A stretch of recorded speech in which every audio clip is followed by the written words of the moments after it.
sometimes when I used to be, if we were promoting the new record, I'd be be 4 o'clock in the morning. I'd be doing West Coast stuff from here. So I'm used to just being 24 hours, 7 days a week. So it's all good. But this is perfect. This is perfect. Perfect. Yeah, I'm living that life right now. I do comedy, and I got Oh, home at really? like 4 a.m. last night. It was brutal. Oh, wow. Yeah, yeah, it's a really demanding thing because you got to do the road and stuff. I live in Boston, and there's so Oh, many okay. other cities around. Yeah. So like you're just driving like, 5 hours round trip for one gig and stuff. Oh my God. Yeah, Yeah, yeah. it's brutal. But I'll Uh, be how seeing how you was? guys in Cambridge. Oh, yeah, yeah, yeah. Yeah, Ah, yeah. cool. How was the show? How was the show though? It was great.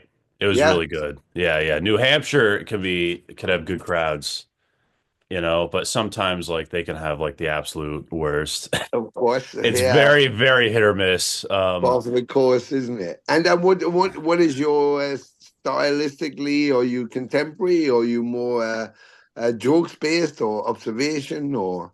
Yeah, I like a lot of like observation and joke structure Yeah, stuff. I feel like there's too many comedians now who are just like it's all about being quirky and yeah, weird.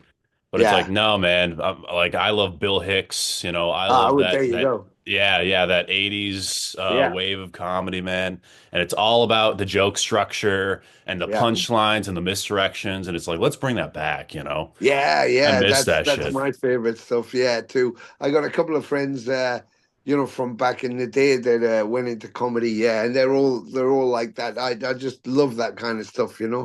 I love that kind of stuff. Who are your Oh, that's favorite brilliant. comedians? Yeah. Do you have favorite comedians? Oh, well, Bill Hicks, of course, is a classic. I like Jack D. Of course, Billy Connolly was a big favorite of mine. Yes, I, yes. I Yeah, yeah.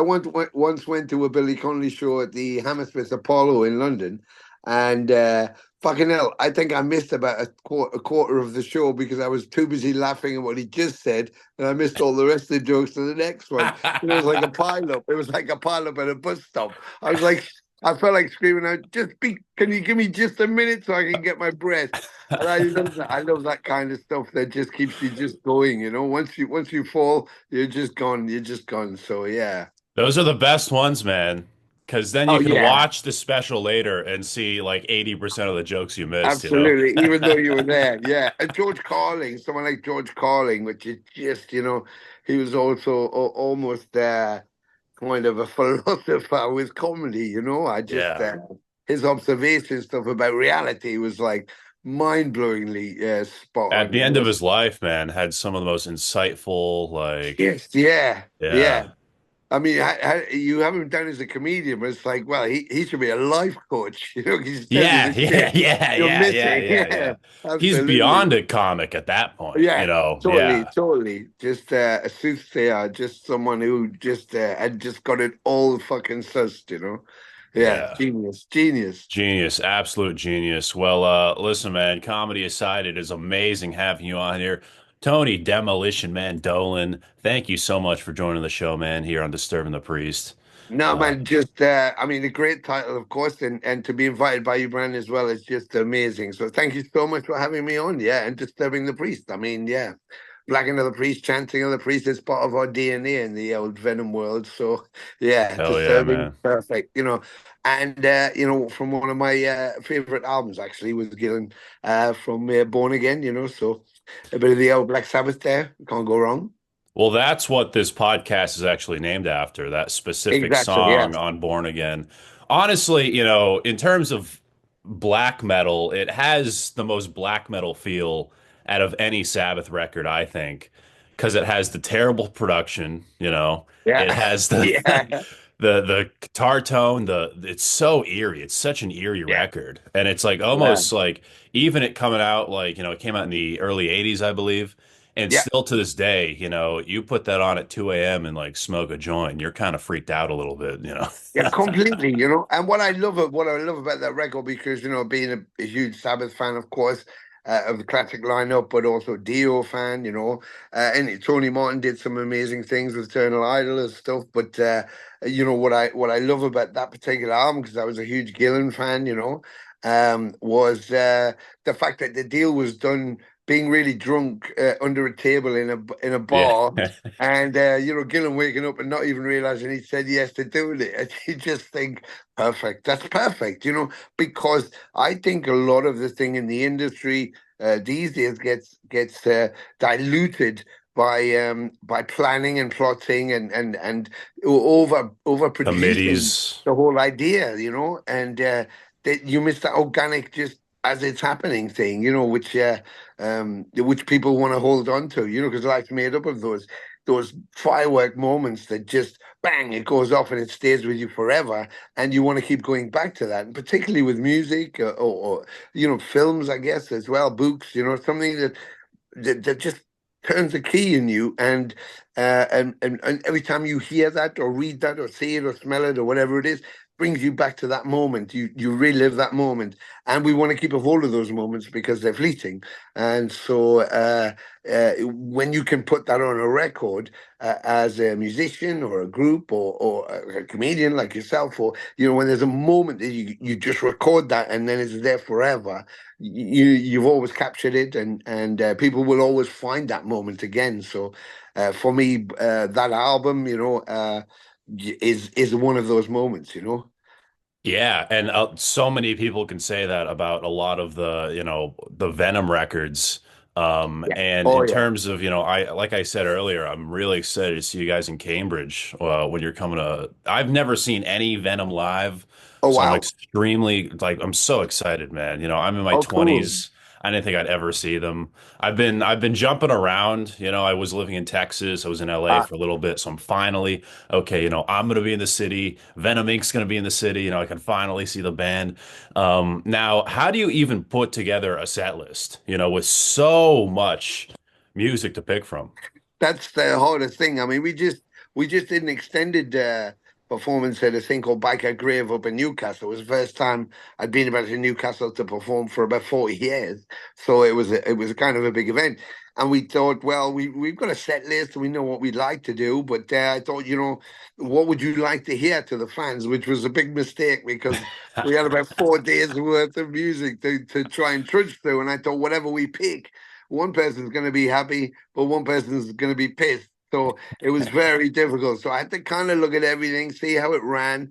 But I think we ran over time by about 20 minutes, but we could have ran over by another hour and a half, and that's the beauty, but the difficult with the Venom catalog, when you look at the whole history is, those pivotal moments in the 80s, in the early 80s, with black metal, Welcome to Hell.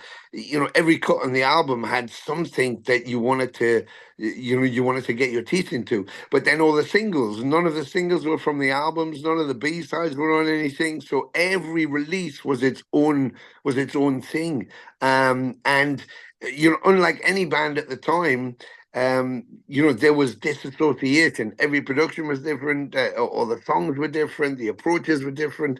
So each thing was a moment of its own. And of course, as we said, someone who may not have, or may have heard Welcome to Hell and didn't quite like it, heard black metal and loved it, or didn't like both of those, but then heard it War with Satan, or later on Primeval, or whatever it was. You have people that go, "This was the moment that made it for me," and then they find the rest of the catalog. So it's very difficult with 40 plus years of music to kind of put a set together that everybody gets a piece of the cake. Yeah. But equally, you know what the classics are, so you can play them, and people, they want to hear them. It's a bit like Lemmy with Ace of Spades. He was bored of playing it or Overkill, but and I didn't need to hear it because I'd heard it so many times and seen it so many times. But he had so much great music. But if I went to a Motorhead concert and he didn't play it, I came away thinking, oh, there's a little piece of me missing, so I wanted to hear it. Yeah, And I yeah, guess yeah. that's the same kind of thing. So we put the bigger tracks, the absolutely well-known tracks, because a lot of the material is not so well known. The band didn't tour so much, and the next generation didn't get to see it. And that's the whole point of this. I want, a 20-year-old like yourself or a 17-year-old to come to a show from these records, this music they've heard, and actually witness the performance, see the thing happening live, because it's very much a live entity. It's very much a kind of I anti-establishment, anti-everything, gives you your viral voice, puts you against everything else. It's about total freedom when you come to the show. There's no rules. There's just the music and liberating yourself. And much as like when we were young people, we wanted to scream at the top of our lungs for liberation against everything, like the Pistols did, like Elvis for us, like the Beatles did. You know, each generation has that. And I kind of feel it's still our duty to perform it in that way, like that I am 16, even though I'm not, or that I have got that anarchistic voice, and I still want to go up against the man, and if I can inspire someone else to feel impulsed in that way, to then go away and be creative and create their own thing, then that's fantastic. And if it's one out of 10,000 people, it's important that it's at least one person's being inspired to find themselves, to have their own voice, and to create something. So that's kind of how I approach the set. Give them some new stuff because obviously we keep writing and there's new material, but intersperse it with the whole history of the band, so you get something from all of the periods. And what's very interesting, although when you listen to recordings, some are bad, terrible production, okay production, better production, simple songs, a bit more complex songs, more thrashy, more heavy metal. But when you see the performance and you hear the performance live, you see that it's all one big ball of beeswax, and it has the power to be one thing. And there's a linearness to the story, but it all comes together in one big explosion. So for someone who hasn't experienced it, excites me even more that you say that, because I want to, I lay down my soul on stage. I leave nothing there. It's like every weapon I have, I use. Every ounce of energy I've got, it stays behind on stage. So I want you to feel that when it's there, because it's very live, it's very in your face, it's very loud, and it's very liberating. And if you go out with a smile on your face, then we've done our job. Hell yeah, man. And you said like the next generation. Honestly, we're talking like two generations. There's Oh yeah. people who, grew up with those records, even from like, around here who never got to see the band live, never got to see any form of Venom. So Yeah. it's really, really, really exciting. And it's in January. Yeah, You we guys are we coming kick around? off. Yeah, we kick off in California in January. I think about the seventh or eighth, and then we throw ourselves around most of America until mid-February. And then it's only part one because we couldn't get to Seattle and Portland, which are favorites of mine to go to, and we can't get into Canada because we just didn't have the time, because we're going to go straight into Mexico when we finish in February in Brick by Brick in San Diego. So I tried to get everywhere I could get, bearing the weather in mind. And Yeah. those places that may be a bit more difficult, of course, up at Washington and stuff, up the West Coast and across the Northwest. Some of the places we'll plot in for part two, which we'll be able to come back when it's a bit more friendlier climate, maybe in the fall, and then pick up the rest in Canada too. So this is just part one. So anybody looking and going, holy shit, they're playing there. And the problem with America is, like you just said about doing your gigs, you're in Boston, and people move around a lot. I used to be in Texas, now I'm in Florida. I was in Florida, Yeah. now I'm in, Vermont or whatever. And the thing is, just the country's so huge that if you might have to travel a few hours to go to a show.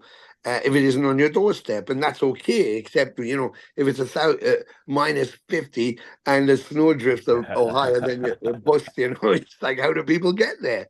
So it's trying to what we tried to do this time is, when we were plotting, is try and plot around where we could predict as much as we could the bad weather would be, so we could get to everybody and not cancel anything, and then come back. And those places a bit more difficult, we can access when it's fall and it's a bit friendlier for traveling. Because that's something to consider when you're booking shows. You can't have someone coming to the middle of Iowa if the closest they live is 30, 40 miles away, Yeah. and there's a snowstorm. You can't find a car in. So we have to think about that. We don't get that kind of situation in Europe or in England. If it rains too much, or there's a leaf from a tree on a rail track, everybody in England stops and has a panic. It's not like in America. Yeah, where that's kind of, the ordinary around here. It Yeah. literally just rained for 4 days straight. Oh in my God. Boston, there were floods in the tunnels and everything, and people, Wow. it's like no one stopped for a second. No. Yeah, yeah, yeah. Every I used car to, turned I into used a duck boat. yeah. I mean, I used to live in Windsor, Ontario, and just down from the snow belt. But nothing stopped. Everybody just carried on. Whereas if we get a day of bad snow here, everybody complains. I think it's an English pastime. The first thing you say to someone is, "It's a nice day. How's the weather?" That's the first thing you say. So if it's sunny for an afternoon, everybody goes, "Man, it's too hot." And then if it's cold for a day, they go, "Oh, it's too cold." So it's like, we don't quite, we live on an island, so it's transient constantly, so nobody gets used to any kind of weather, so we're constantly stopping to complain about it. That's great. Yeah, in Boston, they usually just say, "Leave me alone." It's brutal. Yeah, yeah, yeah. That's why I love Boston. Yeah, it's like that East Yeah. Coast, yeah, mentality. Brilliant. So, we're talking about touring and stuff. Realistically, how long do you see Venom Inc. touring for? Forever, basically. Yeah. I mean, you know my Mantas, myself and Mantas, we were doing it for the last 10 years, solid, absolutely solid, constantly. Because that's kind of where, for me, that's where the band comes to life. It's where it always came to life. Recording is okay. In order to record and then to produce records, you have to compromise yourself in some way or another, because you're compromising with the writing or the band. There's politics which get involved because it's publishing, and the minute money's involved, it becomes a problem. So you're trying to be balanced and trying to be fair, trying to afford everything, working within budgets, the pressure because there's money involved. Whereas, I just found that live, it was much more free. You need the equipment, the transport, you need your instruments, and that's it. You just need a gig. And so I like that. I like that. It kept you alive, and every night was different. You met so many amazing people, saw so much amazing music, and met amazing musicians. You smell different things, you see different things, you taste different things, and it really brings you into life, rather than the mundane, the normal. You get to see the rest of the planet and what people are doing, and listen to their stories, and it inspires you while hopefully inspiring them too. So, I mean, for me, that's what it's all about. And you have to do some of the recordings, and that's fine. Mantis just recently, just because he had a second heart attack, just went, I just can't do it. So it Yeah. was like, okay, well, that's understandable, and there's no point killing yourself to do it. So that's cool. But I always said, when we began this, for the second time, because nobody usually gets a second chance, and I just said, okay, well, we do this, but we never put our guitars back under our bed this time. If we do it, we do it until we can't do it anymore. And he's came to that impasse. Of course, I support that decision, because that's his decision. However, I'm not at that impasse now, so I will keep going until I am, and hopefully I'll do a Lemmy and either die on stage with my boots on, or walking off stage, or walking on stage, because that's the inspiration for me. When Lemmy died, who was a huge inspiration, not just for me but for other people. But I was on tour, and I used to have a shot of tequila before we went on, Tres Generation or some Don Julio or something. And that was kind of what I drank. I didn't drink beer. And the day Lemmy died, I said to my tech, "I'll get me a Jack and Coke with ice." And he said, "You don't drink Jack and Coke." I said, "I do now." And I said, "Oh, and put my mic stand up to a Lemmy position." He was like, "Okay." And some people misconstrued that to think like, oh, you're trying to be Lemmy. And it's like, nobody can be Lemmy. How could you try and be Lemmy? You can't be Lemmy. Nobody can try and be Lemmy. Lemmy's Lemmy. I said, but he was such a huge inspiration to me. I don't want to lose whatever it was that he was doing that he didn't know to me, that made me want to keep doing it. So if I can have a Jack and Coke before I go on, and when I walk on stage, I see that mic stand in that position, it's that little bit of he's still here somewhere with me, Yeah. for my mind, and it makes me keep wanting to do it. So it's not about how it looks to anybody else. It's my personal tribute to him, because when I was in the house by myself with whatever album it was, Overkill or Bomber or No Sleep Till Hammersmith, that was me and him. I was having a private conversation with him, and it was inspiring me. And so I don't want to lose that. I don't want to lose that. And I'd like to just keep doing it the way he did it, until you can't do it anymore. That's the beauty of the music. It keeps you alive. It keeps you young. And while it does, why would you not? Yeah, did you ever have any run-ins with Lemmy or Zip? Yeah, I mean, I saw every gig I could see. I was shocked in 1978 seeing for the first time. I thought there was some kind of hippie band. I was a total punk, and I'd gone to see a punk band that was opening for them. And then backstage, I went in to drink their beer illegally, and they said you should go and see the band that we're opening for. They're crazy, and I was like, really? I said, oh, I've never heard of them, and I said, and they said, yeah, well, they're kind of like hippie punks. And I was like, hippie punk? What the fuck's a hippie punk? They went, well, they're kind of punk, but they got like long hair. And I was like, I'm not seeing a hippie band. And they went, no, no, no, they're not just, no, you'd like them. So I pushed myself into the club. The lights came on. I heard that noise from that bass and bang, it blew my mind. It was like, wow, Phil, Eddie, Lemmy. I was like, what the fuck is this? And one of my What era favorite of punk. Motorhead was that? That was 78. That was past Eddie. 78, man. Jeez. 78, yeah. It was on I guess it was on the Motorhead tour, the first one. And saw them again on the next year on the Overkill tour. And that just kept going, and there was something magical about it. And I even after that show, when I walked out, I looked the next week until I could find that bass that he played, which was a Rickenbacker, and I found a second-hand one, and that was it. That was that. The rest was history. And I, up to that point, one of my favorite punk bands. Um, I had kind of few friends in that scene, but one of my favorite bands was from America, California, the Dickies, and they were so fast. They played Carlos Caballero. That was 1978. He was playing at like fucking 220 BPM. So that was like Yeah, blowing my mind. And after seeing Motorhead, I thought, what if you took Motorhead and put them on top of the Dickies with that speed and that sound? And kind of that was my own way of being extreme, I guess. And that's how I saw my band would be that extreme, fast, but like with that sound.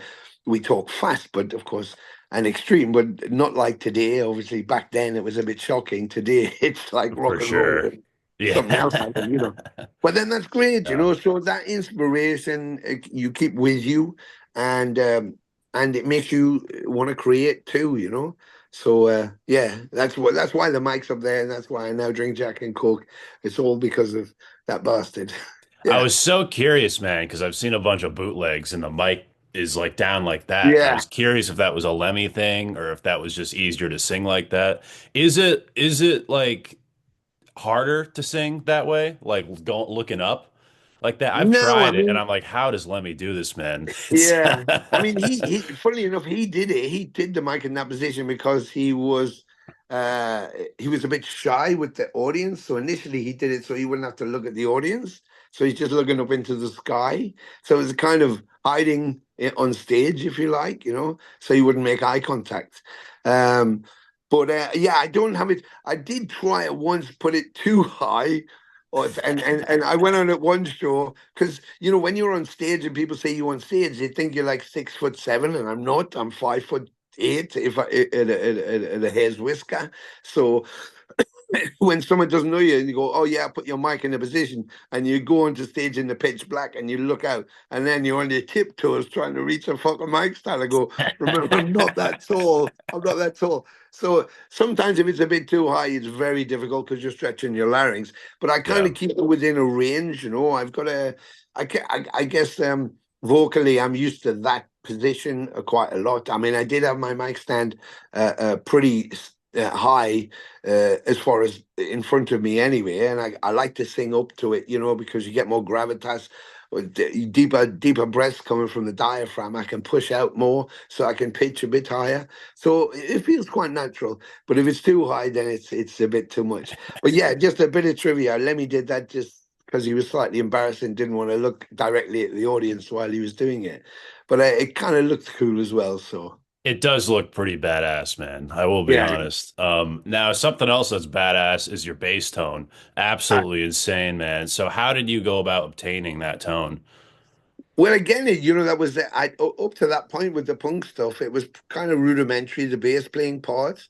But when I took a bass, and the tones were, bottom end, rounded. That was kind of the tone you were looking for.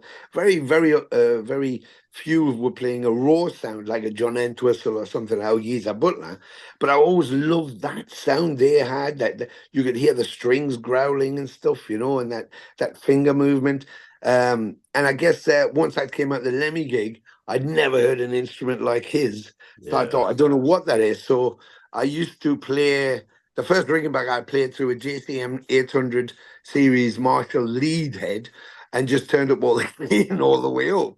And everybody would go, "What the fucking sound is that?" But when I go to shows, they go, "Where's your bass amp?" And I go, "It's over there." They go, what behind the Marshall? I go, no, it is the Marshall. They go, that's the lead guitar amp. I go, I couldn't give a fuck what it is, just plug into it. But then, of course, refining it because you want the bass tones and the mid ranges and la la la la la. You start to then move into bass amplification. But then I'm putting gain pedals in front of it, a tube screamer. I mean, I was using a tube screamer for years, and people go like, "Oh, your guitarist tube screamer's there," and I go, "That's mine." They go, "A tube screamer? What, for a bass?" And then I plug in, and they go, "Oh my god, what the fuck are you doing?" But again, just experimentation, and the configuration of your amp and the pedals, what you're using, particularly if you're looking for a gain or a growl in it, depends on the bass too. What's your pickups or the length of the bass, the type of wood, the harder the wood, the more resonance, and blah blah blah. So it's taken a long time to kind of figure out where I am, and I was constantly experimenting. And then I went for a coiled book pickup, so I could switch to coil or book. For the studio, I would use the coil, and then as soon as I went live, I'd book the pickup, overdrive the signal, and bang, there she just is. But I had a endorsement with a company out of Holland called Bo L, who did a bass for me called the Big Generator, and they gave me three of those, and they were monstrous. And then just recently, a guy from Poland wrote to me and said, "Can I make you a bass guitar?" It was about 2 years ago. I said, "Yeah, if you want to." He said, "I'll just do some shapes." I was like, "Okay." I didn't think he was serious, but he was this amazing luthier and sent me some pictures of like, kind of spiky basses, and they all look very heavy metal, 1980s heavy metal, destroyers and all that kind of stuff, explorers. And I just went, "I fucking hate how they look." And he was like, "You don't like them?" And I said, "Well, I guess I'm a traditionalist. I'm a bit boring, I like funk bass, I like jazz. So, a P bass or something." I said, or Rickenbacker I used to use. I said, but I have my favorite was Aria Pro 2 series. I said, I like the Aria. I like the weight of it. The wood's heavy. The neck's extra long. The pickup's a single coil with a book. I said, and, brass nuts. And I just like it. And the tone is just great. I don't need to plug anything else in. And so he went, "Okay, leave it with me." And then 8 months later, I get a delivery to my house, and there's this Dolan backer turns up. So he's modeled it on the Aria Pro 2, but he's designed it like a Rickenbacker, except it's lighter and it was kind of graphited finished and stuff. And then just recently I said, "This is so great, this bass." I used it for the whole season. I said, "I need another one." And I said, "But if you could do it in red." So I just, for the last two shows, Mexico Fest we did in Mexico City, and then this Biker Grave thing we've just played.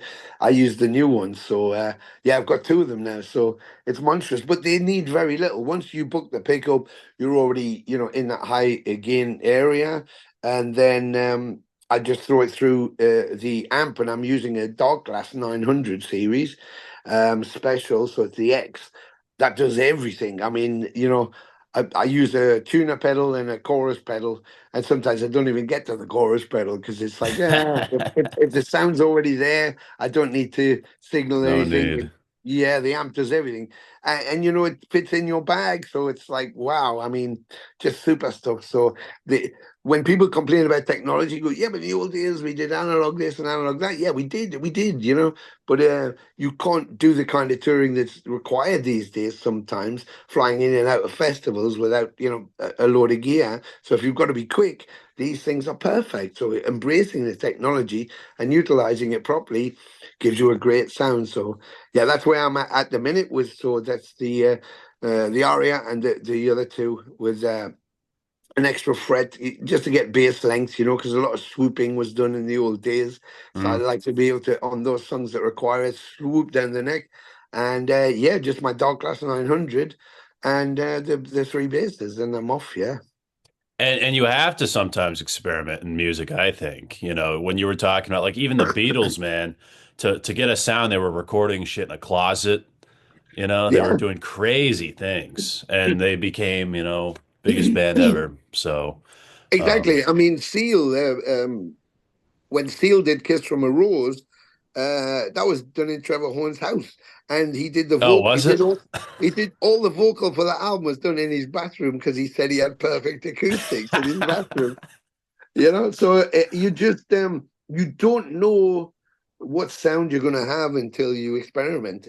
And even as a musician, as an individual musician, you're striving to mimic your favorite guitarist. Like you want his Dimebag's Engel amp or whatever it is, or the D-ball amp, and those strings and that guitar and the signature guitar. But any guitarist will tell you when you pick it up, it's about your personality. You could have everything that Steve Vai's got and still not sound like Steve Vai. And I don't mean his expertise, but his actual tone.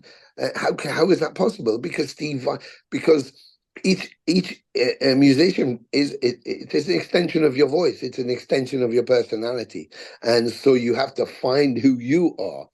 Find your voice. How do you sound? And you will find that by experimentation. And all the greats did exactly that. And it's amazing how you could listen to, say, five solos, and you'd be able to guess who they were, for the big people, because they're distinctive, just as if you heard them say a line from a movie and they all repeated the same line, you'd probably be able to guess who was saying it. And Yeah. that's part of your identity. And sometimes musicians forget that. They're trying to emulate by having the same instrumentation, but maybe your guitar isn't a Dean. Maybe you sound better on a Les Paul, maybe you'll be more comfortable, and maybe that pedal isn't the pedal you need to use. You don't need that line six. You need a stands, and you need to put a chorus in front of that and a boost behind it or something. So just keep experimenting. I don't know any musician, of note, but generally that doesn't have fucking more pedals than they can ever use, more guitars than they can ever use, more amps than they can ever use, and we still keep buying them. It's like my missus used to say when I come in with a guitar, she go, "You haven't bought another guitar?" I go, "What kind of?" And she go, "But you've got one," because they just like, aren't they all the same? And you go, "No, my God, they're not the same." So yeah, just keep looking for it. You'll be in there somewhere.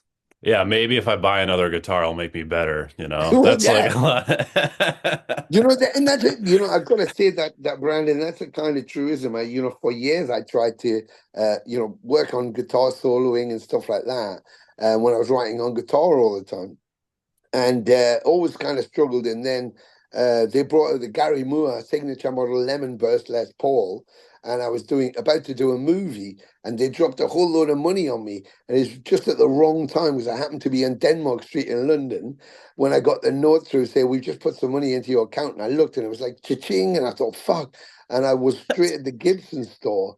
And I was thinking that's bad news because I always wanted a Gibson, and they had the new Gary Moore Lemon Burst Les Paul Yeah, in there, ooh. and I walked out with it.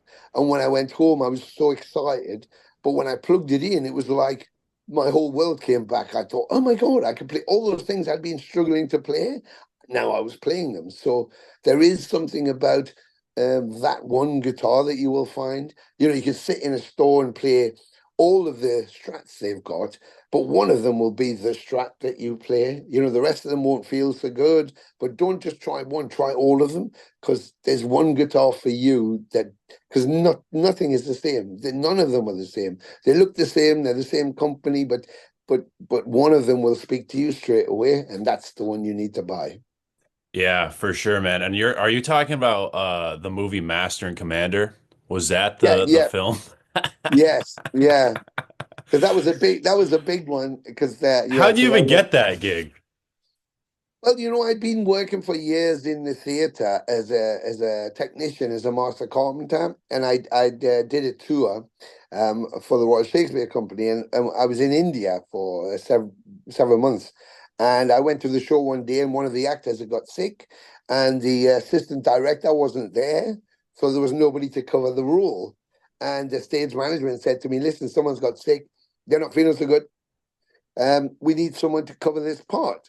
And I was like, "Oh shit, what are we going to do?" And they said, "Well, we all just had a meeting. We thought you know this play really well because you're always quoting it." I said, "Yeah, but I mean, I love Shakespeare and I know the play because I've been doing it for like 2 years non-stop." So I said, "I just know it." And they went, "Well, why don't you do it? You can go on stage." And I was like, "Me?" And I mean, I'd been on stage for things before, but not like to do a role.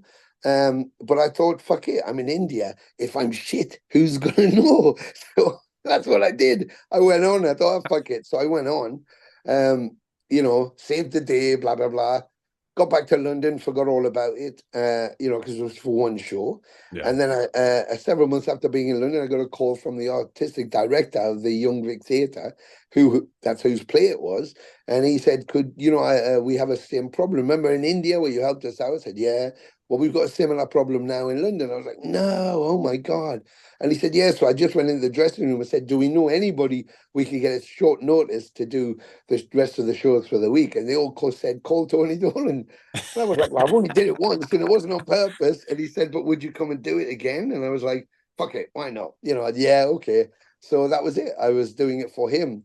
But part of the deal was I said, if I do this, you got to teach me how to act.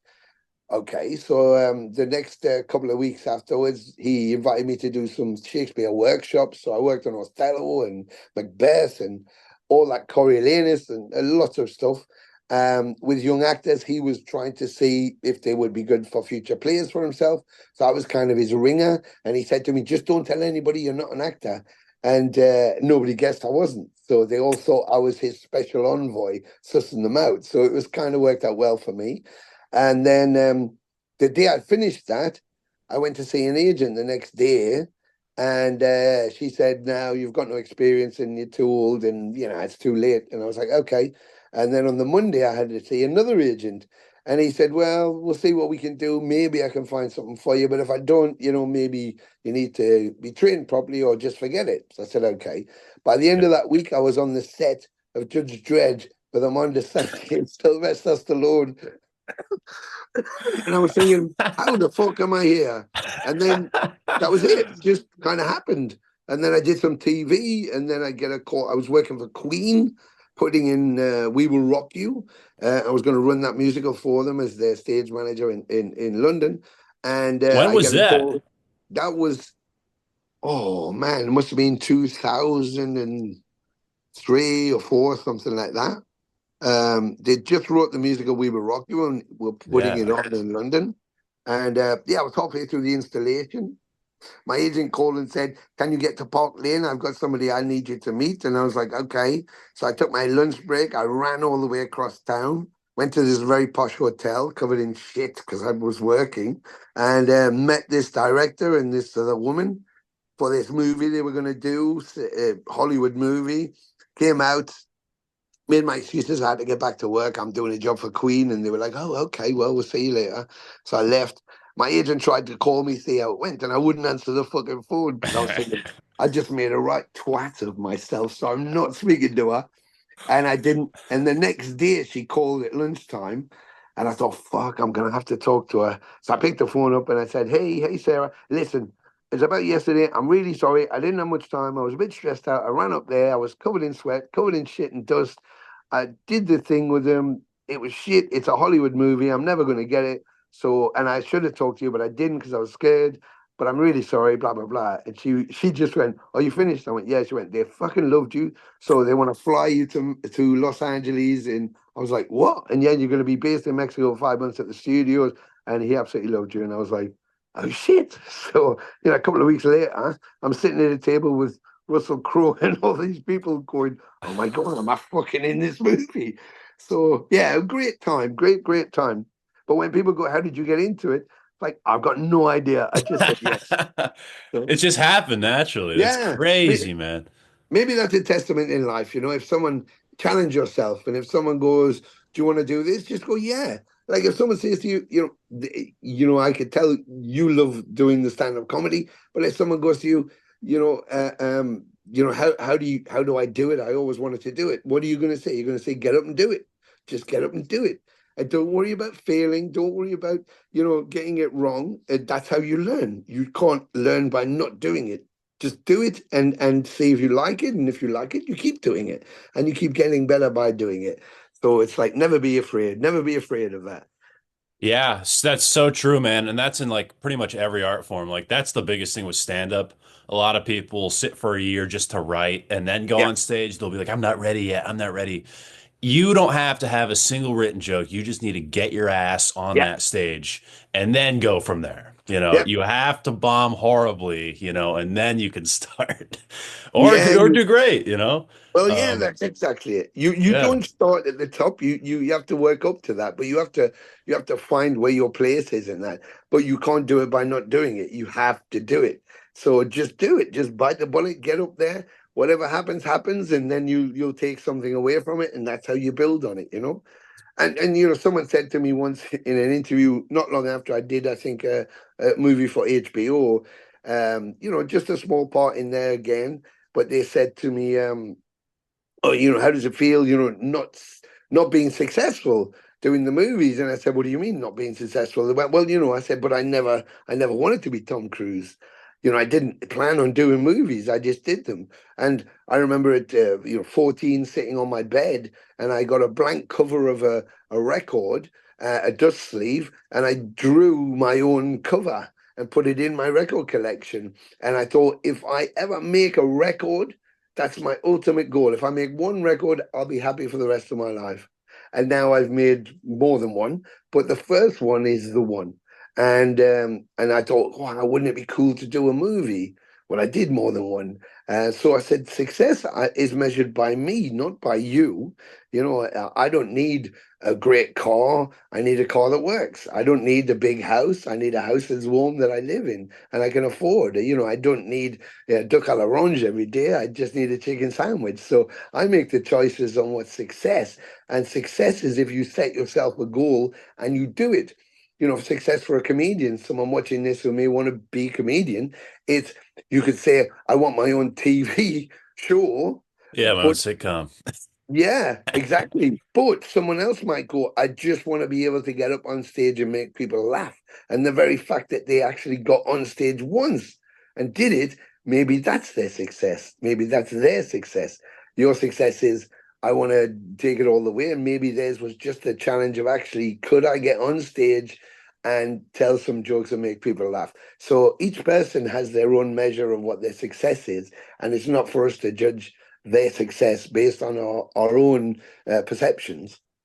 For sure, man. And you said, and you're talking about like your bucket list items of like the album, the movie. Do you have any more remaining? Are there any big bucket list items you're still looking to check off? Nothing like that. Nothing on a creative thing. I'm very fortunate. I did some writing. I did a book. I did some directing. Everything. I thought, oh, I'd like to give that a go. I did. I Yeah. did. And like I say, whether people know about all of it, some of it, none of it. It's not important. I did it, and that's all I wanted to do to be able to do it, and I know that I did it. And so, I mean, obviously, everything you do creatively, you want everybody to laugh at all your jokes and think you're Yeah. amazing and think you're a sitcom, of course. But the fact that you're doing it and you enjoy doing it is also amazing. So I think is again setting your goals that are attainable for you, and every time you do that, you push the barrier a little bit higher. You step up the ladder a bit more. But I don't really, I jumped out of an airplane, great, twice. Once at a shorter height and then higher up, which I thought I'd never do. I did that; it was amazing. And I think right now I'm content at my age to just keep meeting people on the planet, keep playing to shows, keep meeting new fans, keep going to interesting places, keep interacting with humanity and listening to their stories, sharing mine, and just enjoying that. One of my ambitions was never based on money. My ultimate ambition was to travel all of the planet and to meet as many people that lived on the planet as I could. I'm giving that a pretty good crack of the whip. So, maybe I can't meet everybody and can't go to every single corner, but I can die trying. And so far, I'm enjoying that. And I think we have, America as a classic example, but Latin America and Asia, and we have the most incredible planet with the most amazing things to see, to smell, to taste, to hear, and the most incredible diversity of people to meet. And I always said, the thing about everybody's good. An arsehole doesn't have a color or a language or a religion. They're just an arsehole. So there's no people that are like that. There's just particular people, but not a generalist population. So it disturbs me. There's so much conflict on the planet that prevents me from going to places I want to go. We went to Latin America once, played everywhere in Latin America, and the only place we haven't played is Venezuela. And Mm. obviously because it's impossible, but I took it to the British consulate once on a tour, and tried with the Venezuelan consulate to say, look, there's a bridge, a physical bridge between Colombia and Venezuela. How about this? How about we play on the Colombian side on the bridge, and you could have it militarized, but you allow kids to come for free onto the bridge to hear the concert. So they're not leaving Venezuela, but they get to have a free concert. How's that? That way we're not coming in there, they're not coming out. You can police it how you want, but they get to hear their music. And it looked like I was going to get a yes, and then I got a no. And I just thought, it's not fair that you decide that people can't have the freedom to just listen to some music and see bands they love. And if you allowed that, you allowed them to have that, maybe they wouldn't think it was so bad to be stuck there. But the more you don't, the more they fight for their freedom, the longer your conflict's going to be, and the more people are going to try and get out of there. So I just thought that was a way to bridge that gap for them. But that's my intention, is to just take this kind of music to everywhere we can, like unashamedly. It's true freedom. It's true freedom when you're at a show, particularly with us, and hopefully you'll feel that, is that when you come and see us, I don't want you to be thinking, where have I parked my car? What time am I supposed to be at work? The shit day you had. You shouldn't be able to think about anything. You should be just in fine voice in a free zone. And if we can do that, like going to see your comedy show, you should be laughing so much it doesn't fucking matter what's just happened during your day or what happening tomorrow. You're just in the zone. And that's the true freedom we have through our creativity. That's with those live shows. So that's the impetus I want to be able to do. And so to offer that to a country where they have limitations would say, well, they can still be there, but we can still reach them. They don't need to not feel they're part of the planet and part of the rest of us. So um, that's it, just to keep that intention Yeah. going. That's my ambition, just to get to everybody and play music to them, and hopefully they love it. Well, even though Venom Inc. won't play, Afghanistan in the future or whatever, we're lucky to have you because I know there's so many new wave of British heavy metal bands that want to come over so bad to do shows, but Yeah. there's all this visa issue. Yeah. Touring is so expensive, especially doing it overseas now. Yeah. So, to have you guys here in the US is, we're very grateful, Well, you know. that's brilliant, and I spend a lot of time there, and it's very dear to my heart. I love the US so much, and I love the fans so much who've been very loyal. But also, I think that I hear that a lot. Or the V's. I think, yes, it's very expensive. Yes, it takes a lot out of you, and yes, you have to be able to do that. But it's not impossible, and it's not about, for me, because they talk about making a living, so they go, well, it's impossible. We can't afford to go. Of course, you can afford to go. Of course, it's, do you want to go? If you want to go and make $1 million, then it's not affordable to go. But it's like, if do I not go if I don't make any money, but we break even paying because we came? Is there any value in that? Well, to me, there is. I want everybody to be paid. So I'm talking about what everybody, that work is great. But if I don't make any personal money to take away, it doesn't bother me, because the value is that somebody comes to the show and wants albums signed, maybe wearing your shirt, wearing patches of you, have bought your albums that mean something to them. Then they bought tickets to come and see you. Maybe they paid for a meet and greet or something. It's Yeah. like, so, you know, they're investing in you. I think they deserve to have something given back to say thank you. And if that means I've got to spend everything that I can to do that, to be there, to meet them, to say thank you, and to give them the show of shows that I can possibly give them, then I think that's my duty after 40 odd years. Yeah. I don't need anything. You know, I don't need anything. I need to eat.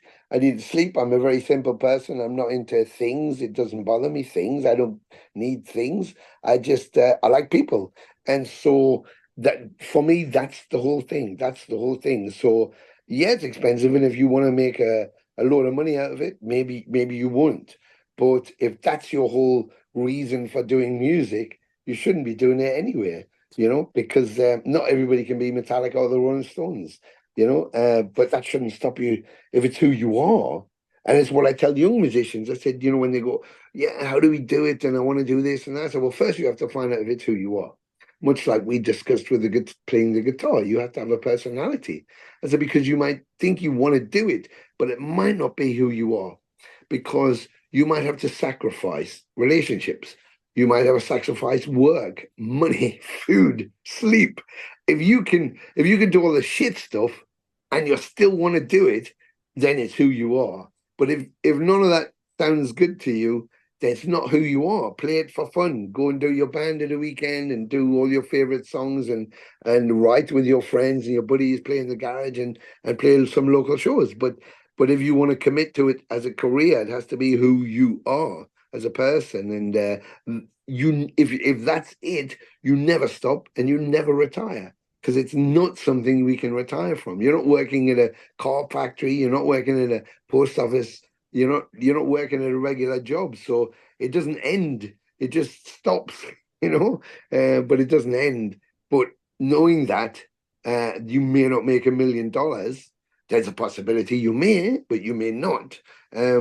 You have to decide it's who you are, and you don't care. If you make it, you make it. Make the money, you make the money. If you don't make the money, it doesn't matter. You can't stop doing it. And that's the frame of mind I take when I come to America. So when people go to me, yeah, we had to cancel because the visa, I say, well, you didn't apply in time. You know, I've been coming over there for fuck knows how long, since the 80s. I've always got my visa. So I've always applied in time. I've always had the money to pay for it. I've always been able to fly there and do the shows. So I don't see how it's not very complicated. It's just a bit lengthy, a bit boring, and a bit costly. But you can do it if you want to do it. So do it. Just do it. Yeah, put the joint down, look at the deadlines, Yeah. put some effort Yeah. into it. Yeah. Put some effort in. That's it. Get your shit together. Yeah, You yeah, know? yeah. That hits home, man, because like even for comedy, man, I don't make shit doing it. Because like you'll drive forever just Yeah. to make, sometimes 25, $50. Yeah. It's really just the clubs that pay, like Yeah. anything good. I've had shit happen before where I'm on stage and I literally watch the booker, the producer, run out the door with everyone's Yeah. money, Yeah. you Oh, know? yeah. Oh, yeah. It happens, but like at the end of the day, it's for the laughs, it's for the performance, it's the fun, Yeah. it's the fun of the game, Yeah. It's all Yeah. about the game. Yeah. I mean, when you come off and the whole house has been loving it. Okay, you can be pissed off that the guy didn't turn up the couple of $100 he was going to give you, or whatever, and now you got to find the fuel to get back home, and you got that long drive. But you feel good because you did what you intended to do. You connected, and that's what it's about. It's about connecting, and uh, and so that's the 100%. value in it. That's the value in it. You know, you're not supplying a service to someone. This isn't a service. This is a way to connect to other people, and that's far better than anything else you can do.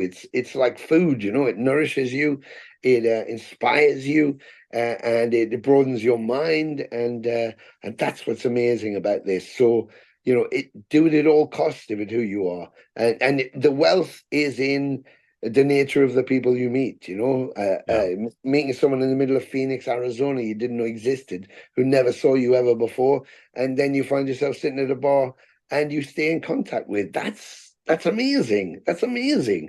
this is what this kind of work does for you.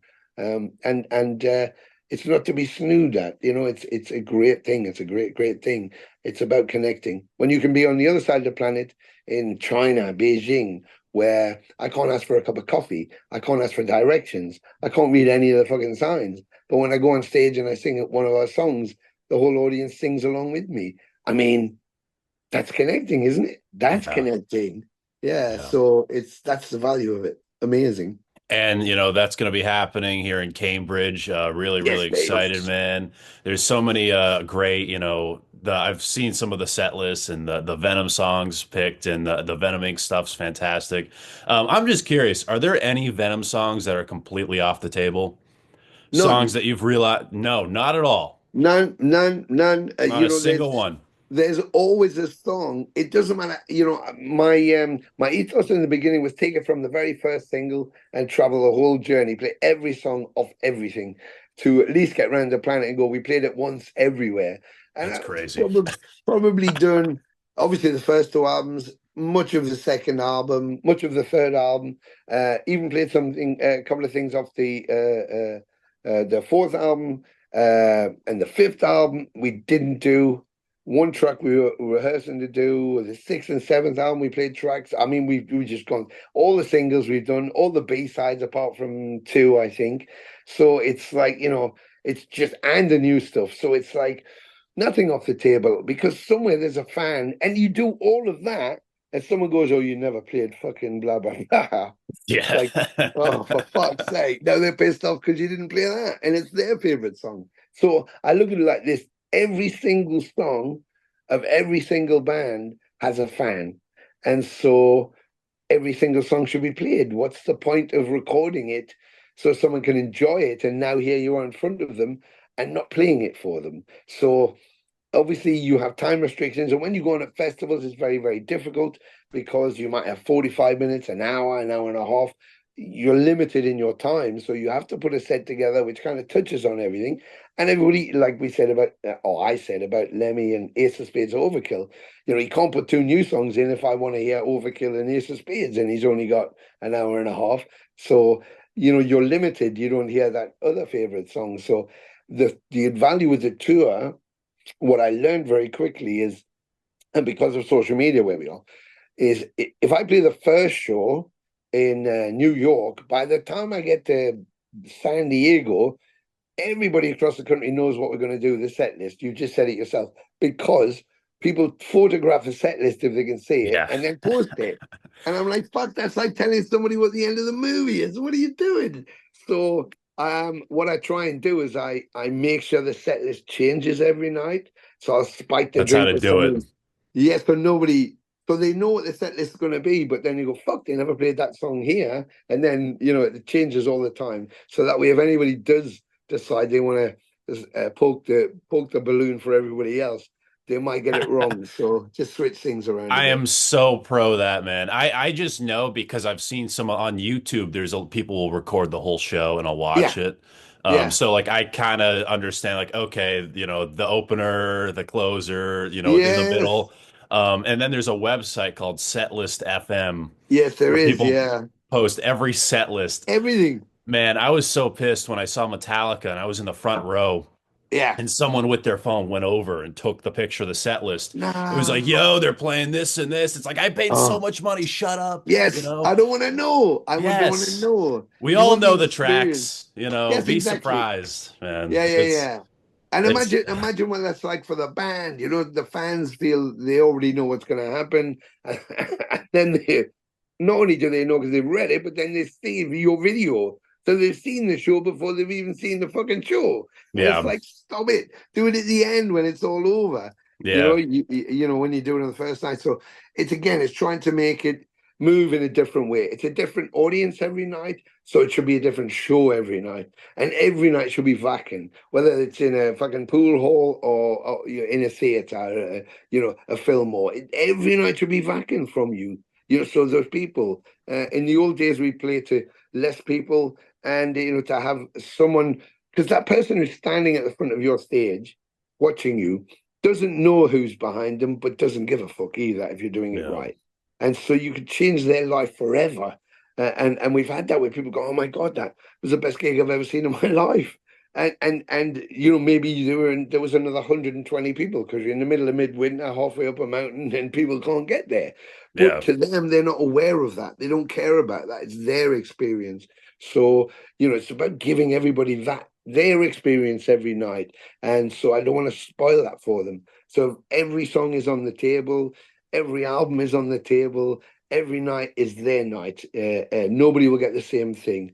But I mean, we're busting it up. We got Salem's Child, for an amazing band through Pavement Records. And I just love them. I just love them. And then we thought, well, normally we'd have an undercard and a package, and you see the Creators going out with Testament, blah, blah, blah, Possessed, Yeah. and, then the King Diamond thing with Overkill. And you're looking at all that, and I'm thinking, right, well, that's all great. And that's all kind of very shiny and polishy and, 1,000 people in a hall. But I think to have that underground feeling, to be in the dark, like right up against the wall, feeling the sweat, feeling the spit happen, and just that mayhem, that true sense of just oneness with everybody. That I love that. So with this tour, the whole idea was to go listen. Let's get the bands that are local to every show that you think are great and need to get out there and want to tear the place to bits. Let's keep the card totally open and let's do that. So there's amazing bands that, like, I was looking at the Texas thing and everybody's contacting me going, "Oh my God, we're going to be playing the show with you." I'm like, I fucking fantastic. Bands that I knew before or on the card. And I'm just thinking, fucking every night is going to be like the cream of that city. That city's underground happening right in front of you. And I thought, this is going to be fucking brilliant. So it's so exciting. Everybody's so excited that we're doing it this way. And that's amazing. That's what it's about, hand in hand. Yeah. It could be quite easy, put a package together, roll in, roll out, take the money and the shirts and all of that. But it's like, now I want to get a sense of where we are and a sense of the music that's there. So when you get someone going, I think someone said recently, heavy metal's dead in America, rock's dead in or whatever it was. I read that Yeah. somewhere online, and I thought, David no, it's Ellefson stuck. said that. Oh, Yeah. was it Dave? Yeah.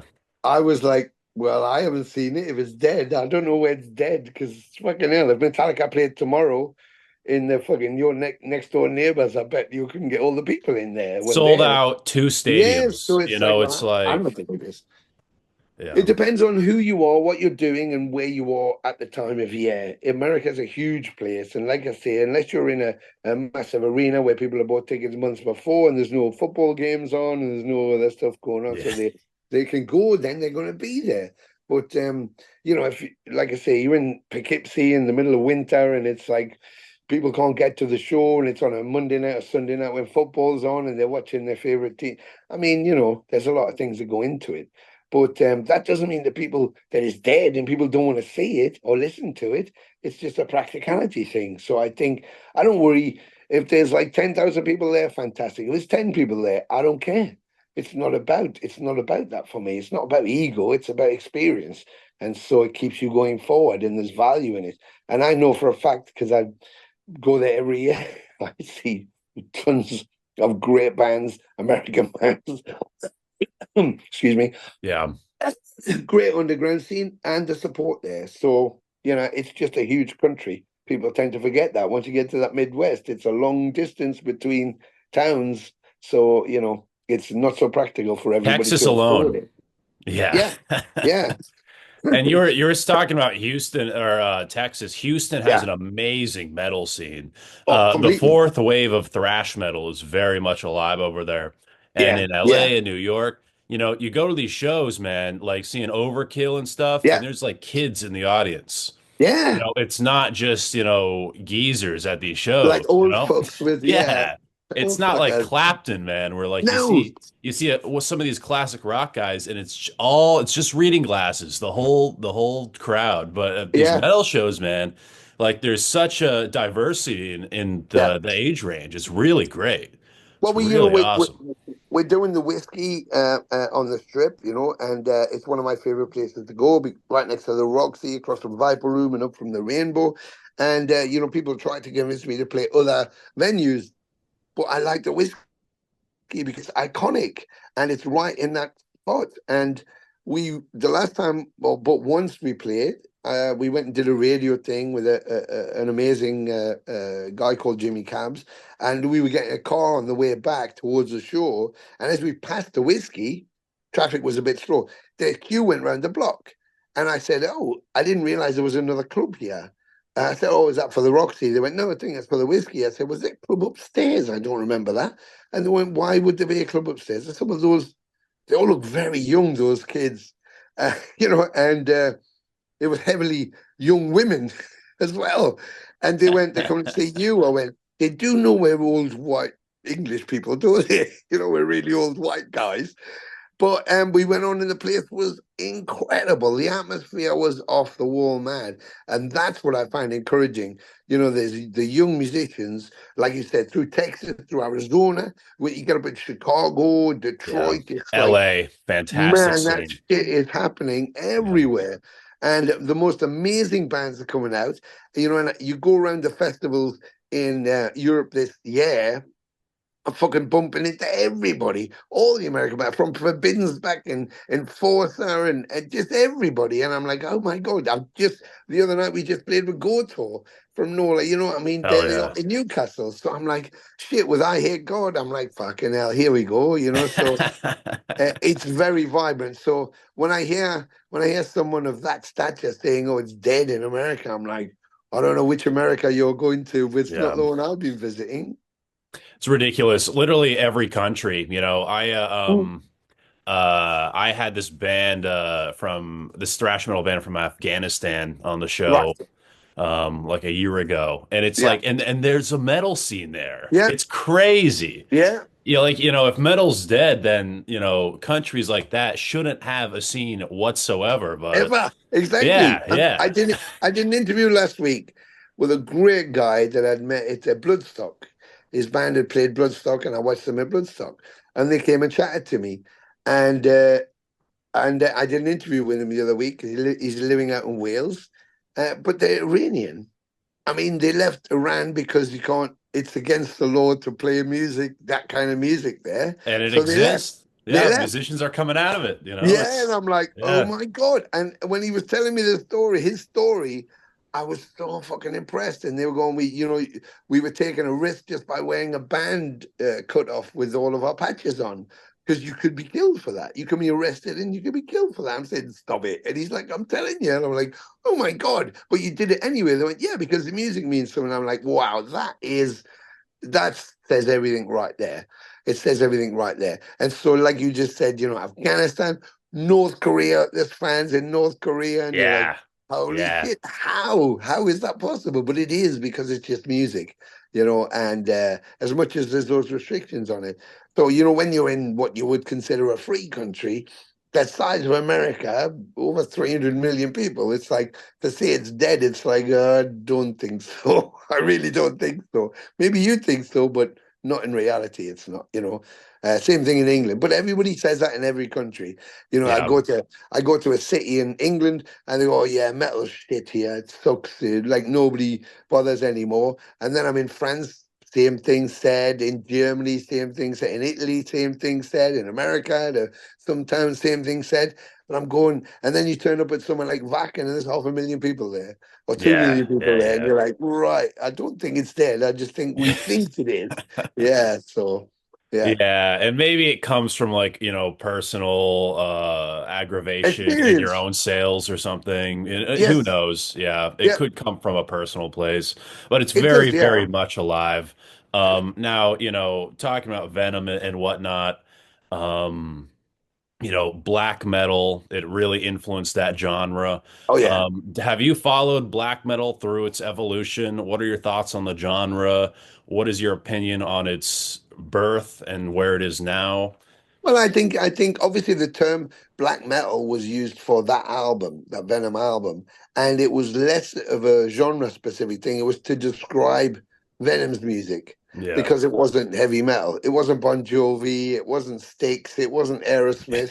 It was its own thing. And so that's why the title became what it was, is a description of what Venom's music was against heavy metal or anything else.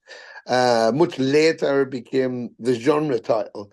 And so you can't compare the bands, which a lot of young people have done, go, Venom's not fucking black metal. Venom were never black metal. I said, well, actually, if it truth be known, they're the only black metal band because that was the whole point. They called their music black metal. They didn't say it was a genre. They didn't say you had to copy it. It didn't have blast beats in it. It was them.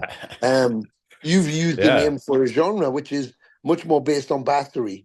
In its tenure, when you think of Immortal and Demi Borgir and all of that, almost operatic or cinematic or classical approach to the storytelling of the mythical gods and the mountains and the fjords and all of that kind of thing. So it was kind of taken in that way, a very mystic, very, very a pagan approach to it. I think the church burnings and stuff were more about getting the Christians out. We can't celebrate our gods, which we used to do, because you're telling us they're pagan and you're forcing us to be Christian. Well, who asked you to come in here and change the way we live? Nobody. And you build all these churches, we'll fucking burn them, go back to where you came from then, was the Yeah. idea. We want to embrace our culture and not have something forced upon us. And again, revolutionary, but not revolutionary as far as the youth culture goes, because every youth culture wants to scream and go, fuck off. Why don't you just fuck off and let me be me? And this is what I want to do. So that was very much the same. I think Mayhem, was inspirational to that whole thing and what became black metal. And it came from there. So the influence of Bathory, which was much more black metal than in the style of the genre, or laid the foundations in Venom did, but Venom punched a hole through extreme music that wasn't there before. When all those bands who, much like the Sex Pistols, they weren't the best players in the world. They weren't the best performers in the world, but they were not conforming, and The that was what attitude, Venom man. did. Yeah, Yeah. attitude, non-conforming, not corporate, not on a major label, and yet still kicking through the bricks. And once Venom punched a hole in the wall, well, everything else came after, and it just became, those bands were there anyway, but they couldn't get through because there wasn't a scene, and all of a sudden the underground exploded, independent records exploded, and everybody could just be liberty to be free and express themselves. And that's what happened. The youth culture explosion across the planet, the Bay Area, from LA to everywhere, Germany, with destruction and creator Sodom, and so the whole thing exploded, and I think that that's basically what happened in the 90s.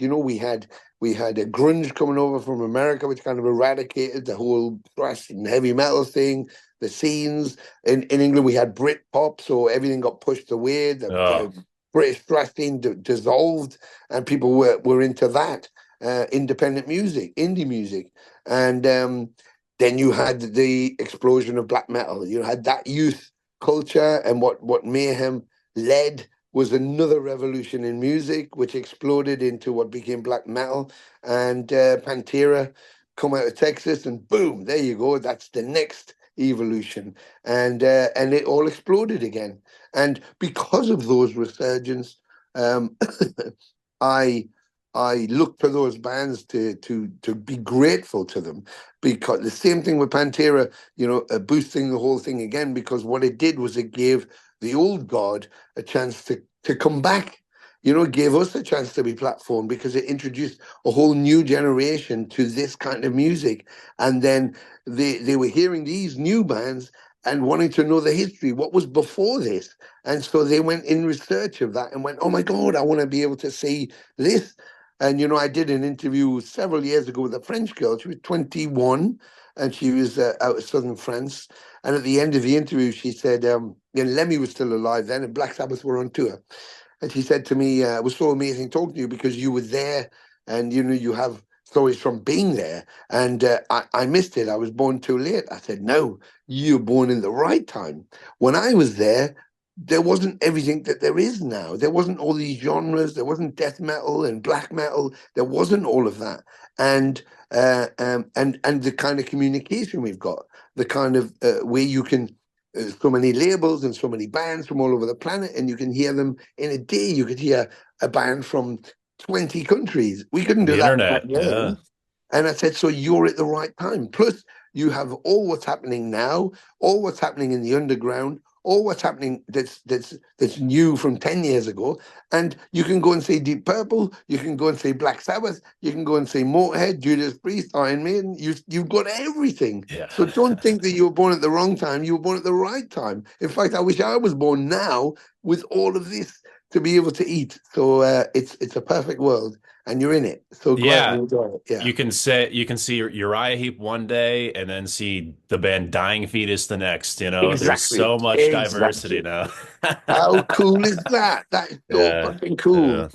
Yeah. And that's one of the things when I come to America, again was about the local bands is I see so much amazing stuff, and I see everybody working so hard in their local scene for a platform, and so much diversity in the music with these great musicians, everything from progressive to AOR and to hard rock and to then extreme, death metal, black metal, hardcore, and I want to see that on the bill. So I want every night to be a cornucopia of crust, Yeah. like having the best slice of cake, like a pie on top of a pie on top of a pie. So you get like 20 slices of everything. So there's something for everybody, and that's the joy of it. So please come out to the shows. Please have a great time. Support your local scene. Support your local bands, and we'll cream it off for you. So you're gonna get the best pumpkin pie with the best topping you've ever had. Put it that way. Beautifully said, man. Now I do want to touch on Venom Inc. itself. Yeah. Fantastic material from Venom Inc. How did you guys get signed to Nuclear Blast originally? Well, myself and Mantas were doing another project, Hmm. which we titled Empire of Evil, and we were playing that. And then I did a home show, and my first band was a band called Atomcraft, and we made an album which went out in '85. Most of the tracks were written long before that, several years before that. But by the time I got a deal, it went out in '85. And there was a local promoter in Newcastle who invited me up. Would I come play this festival called Brofest and play the album in its entirety, which is something I'd never done. So I didn't consider it, but I'd never done. And I thought, well, that's interesting. Yeah, why not? Why not? So I got a couple of players with me, Crane Meyer, who was with Artillery, Paul Caffrey, who was playing drums for Gamma Bomb out of Ireland. Nice. Yeah. Said, you guys fancy doing this? And they were like, yeah, they were great fans. So they were like, yeah, fucking love to. So that's what we did. And when we played the show, it was great fun, but Mantas was there because he was living there in Newcastle, and he came to rehearsals. And I said, "You should jump up and play a song." And he said, "Well, I always loved this song." So I said, "Well, get up and play it then." And he said, and then I said, "Well, why don't you play this one as well?" So he ended up. I got him on stage. We played the songs, and that was it. And a promoter in Germany contacted me and said, "Tony, did you know?" I loved the show. It was great, and I saw you get Manchester. So did you know Abaddon was in the audience? And I said, "No." And he said, "Yeah, I was just thinking, what if you, Mantas, and Abaddon got on stage and played some Venom classics, Because I have this festival in Germany and there's about 2,000 retro fans. They'd love it if you guys just got back together and played a couple of classics." And I said, "Well, it won't happen. They hate each other. Everybody's always angry with each other. I can't see it happening." And he said, "But you can make it happen." Anyway, long story short, that's what we did. We flew in, we played our set, and then I swapped it round, and Abaddon came on and joined us. The place went nuts. We played five songs, and it was crazy, crazy. The next day, I was inundated with offers. Would I go to China? Would I come to Japan? Would I go to Australia, New Zealand? What about coming to America? What about coming to South America? And so I thought, well, okay, we could just be a live band, spend 15 months playing classic songs and just go around and play the albums. So that was the intention. And then John Sazula, who's Megaforce Records, um, uh, uh, I got him out of retirement. He'd retired into Florida. He signed, for those who don't know, Megaforce were the ones who had first signed Metallica. They had Overkill and Anthrax and everybody.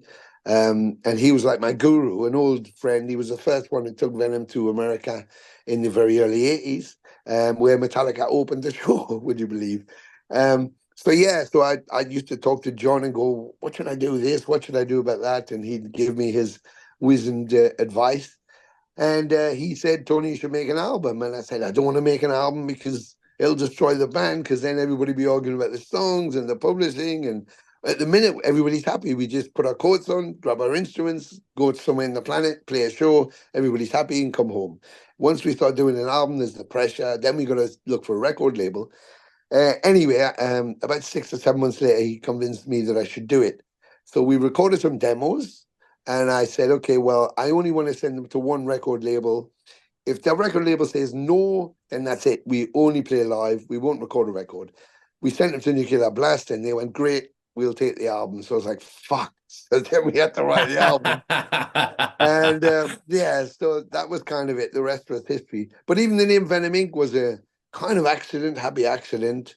We knew we had to find a name if we went on stage. So we batted a few ideas about it, and I came up with Venom Incorporated. But the point was, it was like, well, we were all in Venom, and it's part of what we do. We have lots of other music, but that was part of it. So why don't we say it's Venom Incorporated, meaning it's just part of or of who we are and everything else. So I asked to get some shirts specially made for this first show. And when they sent them, they said Venom Inc.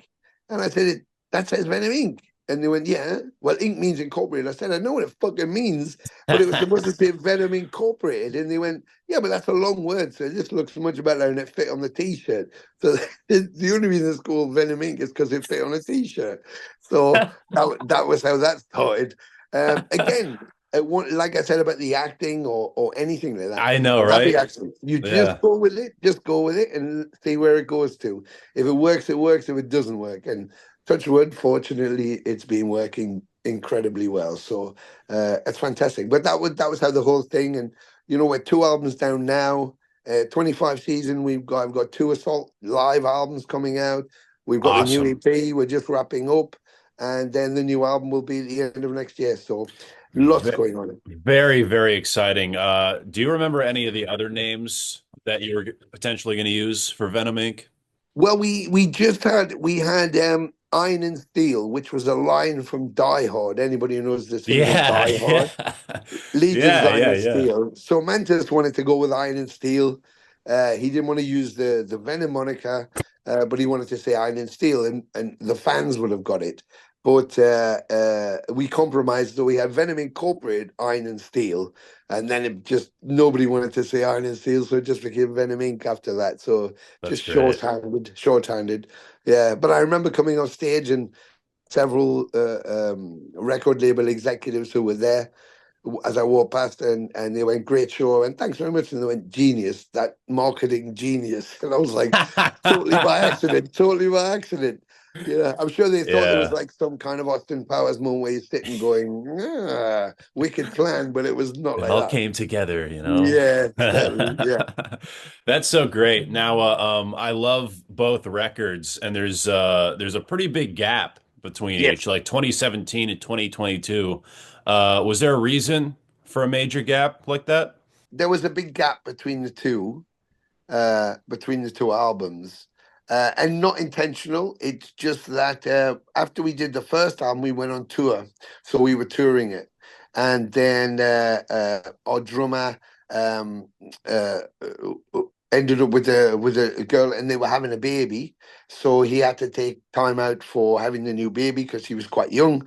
Not the baby, obviously, was quite young, but Yeah. his partner was quite young, so it was her first baby. So they took some time out for that, and we dipped in with another drummer just so we could continue doing shows. But the live shows just never stopped. We just kept getting another offer, a tour offer, and we were writing, but just never had the gap to sit down and have time to record. So we just kept writing. So it wasn't intentional that it took so long. But when we did There's Only Black, we over recorded. So we had 24 songs. So for the next album, I've already got a majority of the songs done, and I've been finishing off while I had some downtime at the end of the season, the rest of the tracks. So now I've got all the tracks there. But so I thought I don't want to wait another fucking 4 or 5 years, which is Yeah. why we Yeah. decided to do the EP and the new album next year, and in the interim put the live recordings out. Amazing, amazing. And the album, there's only black. It was almost called Nine, right? Yes, that's Yep. right.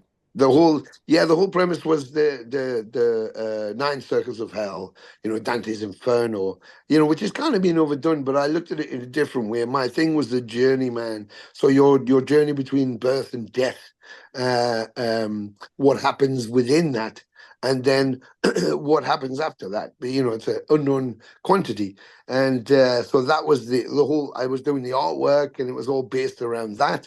And then Mantas had his heart attack. He died in the back of an ambulance in Portugal. And I went immediately to the airport and flew straight there to be by his side. They brought him back to life. And the one thing, I could just see terror in his face, that the realization that you are going to not be here forever. And it was very heavy for him. And one of the songs he'd written, he sent me the music, and I said, "Oh yeah, I love that, yeah." And I said, "Oh, I've got some ideas. Have you got any lyrical ideas?" He went, "Well, to tell you the truth, I wrote the lyrics." I said, "Oh, you finished them?" "Yeah." I said, "What about a title?" He said, "I got a title because when I died, I didn't see any lights or angels. I only saw black. Like there's only black, Tony." And I went, "That's it. There's only black." And I thought, shit, that just sums up everything. If you turn the lights out, if you lose your energy, it's black. That's all there is. You can't find your way around the house if all the lights go out. You need a Yeah. torch. So there's only black. At the end of the universe, it looks like there's only black. If you look into a black hole, there's only black. Of course, there might not be, but you need to experience it.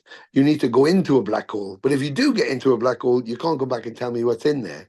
If it's all sunshine and beaches, you can't get to the end of the universe. It's impossible. So you can't tell me what's after the black.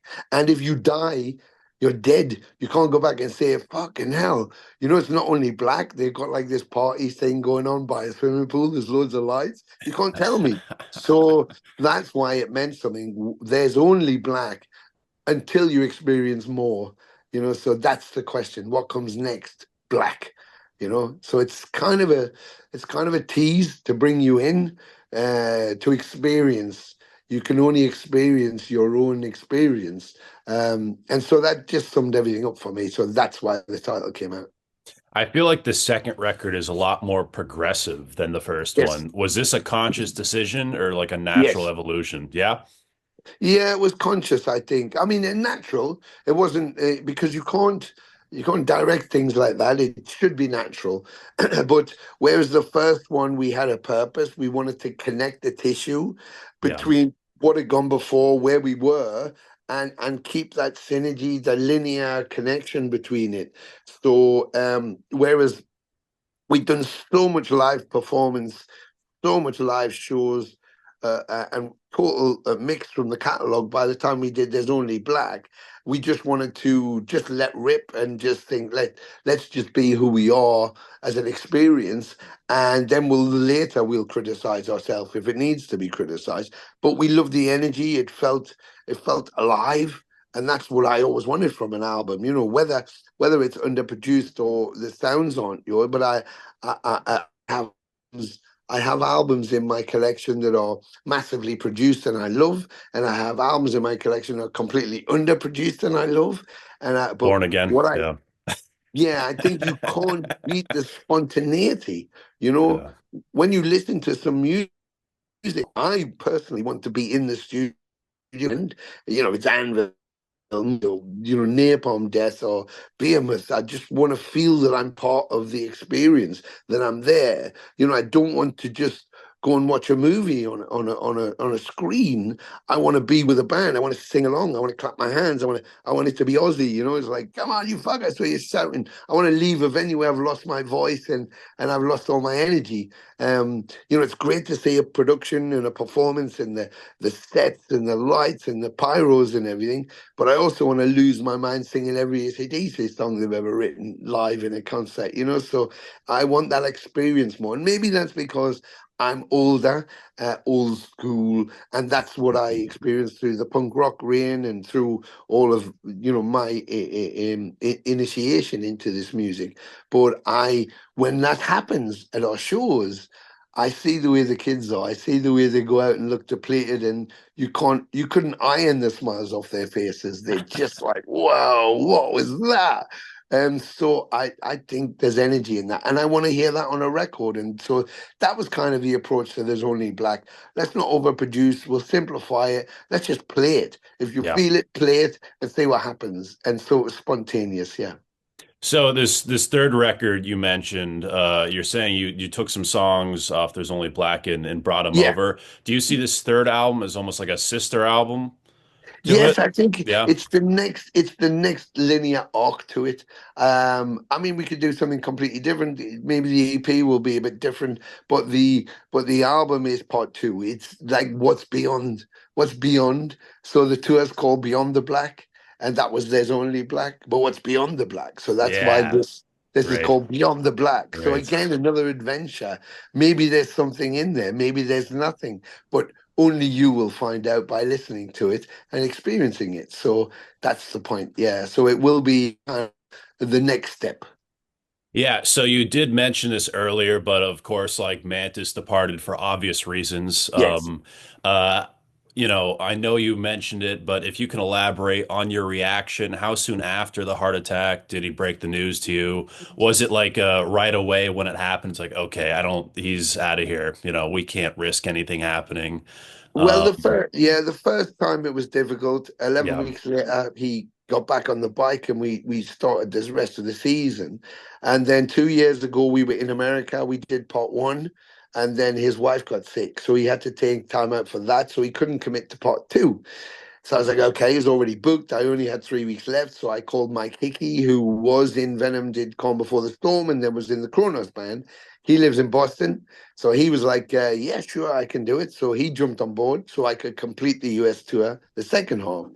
In the meantime, we then started to prepare for festival season for the following year, and he had a second heart. Mantas had a second heart attack. So I just said, listen, obviously, he said I can't. So I said, of course you can't. So the idea was just rest. I think mentally it took a lot out of him, physically, of course, but mentally more so. And so he was living in fear of traveling. What if I get on an airplane and have another heart attack? What if I'm running through an airport and I have another heart attack and die? So it was that fear of like, I don't want to be somewhere I don't know and then, having a problem. terrifying. Um, yes, terrifying. So it was like, listen, when you're ready, you'll know you're ready. So until then, there's no pressure. I'll just keep the flag flying. I'll keep going.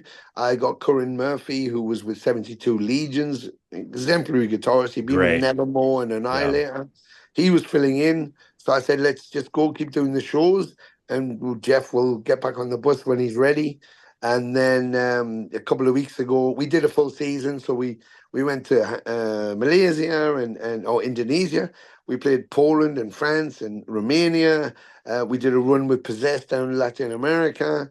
The last two shows we just did, and so we had a full season, just live stuff, no recording or anything, just the live, waiting for Mantis. And then he conceded a couple of weeks ago. I just can't. I cannot do the touring. He just doesn't have it there anymore. It doesn't have it in his heart anymore, and he needs to be at home where he's safer and he feels more in control of his health. Um, so it's okay. Well, okay, that's is what it is. You want to last forever. You want to be 18 forever, but life won't let us. So that's okay. That's okay. So, like I said to him, the door's never closed. If in a year's time he feels vibrant and he wants to do a show, and even if he walked on as a guest or just popped up, and brilliant, everybody would love that. But while he can't, we should fly the flag. This isn't about. It's the same thing I said about the Lemmy expression. This isn't about who's who. Really, this is about the music and the Yeah. fans. And someone who's 18, has been listening to those albums, doesn't know who that fucking person is. They've never seen that person. So they've heard about that person and the legend is there, but they've never experienced that person. So if we go on and we play and they experience those songs as intensely as they should be, then that's what they want. That's what they need. And that's what it's about. Otherwise, nobody'd ever play an Elvis song ever again because he doesn't exist. Do you know what I mean? Yeah. So it's we can't. I wish Motorhead was still here. I wish the Sex Pistols were still alive, but although three of them are, but the band itself from that period. So it doesn't stop me listening to Nevermind the Bollocks and going to see any of the Sex Pistols and listen to those songs. So it's the songs when I hear them that get my heart beating. So I don't get hung up in anybody's egos about it. It's just about the fans and the music. That's it for me. People are more important than things, and music is the connection to the people. That's all we need. That's all we need. Yeah, and music's, here forever, no matter what. Doesn't Will matter. Mantis still help you behind the scenes in terms of writing? Well, I think most of the stuff that we've got I've done. So again, without putting any pressure, because I don't want to go like, well, keep writing. If you're not going to come out, because I don't know. I know he wanted to do. He's been working on some music he wanted to do, so I just thought I'd let him do that, and we'll see what happens when we get time to recording. If he's got some fruity things, he goes, "Well, I wrote this, and it would be cool." Then brilliant. But if he doesn't, it's not a problem. We've been together for about 36 Venom years, and we've known each other Yeah. for 40 plus years. So, we kind of know what each other does and how we work. And so we have that flexibility, if you like. And so it's not a pressure for us to change things or to do things at the last minute, should we feel it. But also we know how each other is, we know the space we need, and we know not to pressure each other and allow each other just to expand themselves. So yeah, we never say never. Never say never. Yeah, for sure. And I'm looking forward to the future. There's a lot to look forward to, especially with this third record. If it's anything like the last one, it's going to be absolutely incredible. As we wrap up here, I just want to give you like the floor real quick. Like, what's the future of Venom Inc. hold for fans? Well, for us, it's forever. It's a forever thing. Until it's impossible, until something happens where it's just there isn't anybody left to do it, then we will do it. It's about flying the legacy flag. Venom was very important, and the songs were very important, and the people who played the songs were very important, and that continues in every way. And I think as long as there's a fan of the music, then we have an obligation to find them and to give them that live, at least to meet them, hear their stories, and to play. And so we have a very exciting season ahead coming up. Like I say, we have two live releases, an EP. The end of the year, we'll have the album. In between, we're doing part one of the USA. We'll do part two plus Canada. We have Latin America. We're playing every place apart from Venezuela again. And full European tour. At the minute, the bands are varying. We Possessed want to go out. I Hate want to go out. Massacre, Camley's Massacre. We'll probably go out and do some shows. So this is like forbidden. Everybody we seem to touch with wants to do a show. So it's just going to I be don't mayhem. But blame as them. much Yeah. as much as I can do, if it's every day, it's every day. It would be great. But the two boys, Jackson and Curran, they just want to play. So they're just let's just play every night. So we'll be doing for those places where we can play a set. If it's capped set, we'll find somewhere to do extra acoustic songs afterwards. We just want to keep playing while we can, because you never know when it's going to stop. Yeah, and that's beautiful to hear. And as a fan, that's really great. Now what's the best way for fans to stay updated with everything Venom Inc?